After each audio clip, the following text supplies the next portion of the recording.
ভাই তোমাকে বাড়ি কড়াই ম্যানকাচর। মানকেছো না?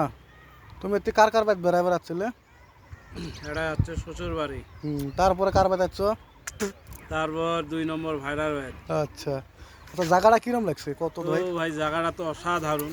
মানে এরকম জায়গা আমি কখনো এলাও দেখিনি। এখন তুমি কি কি এই গ্রামের ভিতরে তো এত সুন্দর জায়গা দেখতে পাচ্ছেন আপনারা, কত সুন্দর একটা সুইচ গেট, সুইচ গেট? হ্যাঁ যাতে পানি অতিক্রম করতে না পারে। হ্যাঁ, তার জন্য এটাকে সরকারে কত সুন্দরভাবে সুইচ গেট বানাইছে। আচ্ছা। যাক, তো মাশাআল্লাহ। তুমি কি জানো এটা কত দিনের সুইচ গেট?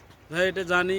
কত দিনের হবে এটা আইডিয়া? 1870 শতকার হ্যাঁ বানাইছিল এই সুইচ হ্যাঁ, গেটটা। ঠিক ঠিক। সেই সুইচ গেট আজও যেভাবে বানাইছে আছে, হ্যাঁ হ্যাঁ হ্যাঁ, সেইবেলা রাজার আমবলত হইতে বানাইছে। আচ্ছা আচ্ছা। খুব ভালো লাগছে।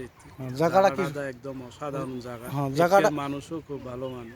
তার পাশে নদীটা কি রকম লাগছে ও বলো তো? নদীটা তো একদম খুব সুন্দর। আর এক- এখানকার নদীর পানি আপনারা দেখতে পাচ্ছেন যে চকচকা জিলজিলে। আচ্ছা আচ্ছা। মাটির ভিতরে কি আছে, পানির ভিতরে সবকিছু দেখা যায়। হ্যাঁ, হ্যাঁ, হ্যাঁ। আরো একটা আমার চা আর কি দীর্ঘ বড় একটা মাছ দেখলাম। আচ্ছা আচ্ছা, এখানে আছি। মাছও দেখছিলা না? হ্যাঁ হ্যাঁ হ্যাঁ। আচ্ছা আচ্ছা, সুন্দর কথা। তো তোমার জায়গাটা ঘুরে ভালো লাগছে না? হ্যাঁ, খুব ভালো হ্যাঁ, লাগছে। তো ঠিক আছে, মাঝে আপনারা মাঝে। চাইলে যাই যাই হয়তো দেখবেন, এখানে আসলে হল। জায়গাটার নামও আমি জানি। হ্যাঁ হচ্ছে কি জায়গাটার নাম? ডিস্ট্রিক্টের নাম হচ্ছে চিরাং ডিস্ট্রিক্ট। হ্যাঁ হ্যাঁ আর জায়গাটার নাম হচ্ছে সুইচ গেট। হ্যাঁ হ্যাঁ, 1 নম্বর সুইচ বগিদারা। 1 নম্বর বগিদারা। বগিতারা। হুম, হুম। আপনারা চাইলে যে কোনো গাড়িওয়ালা করলে এখানে আসে নামে দেবে। হ্যাঁ, আপনারা এক নজর হলে দেখে যাবেন। দেখে যাবেন। তাতেন আপনারা ভোগের সাথে পস্তাবেন। আচ্ছা আচ্ছা, ঠিক আছে।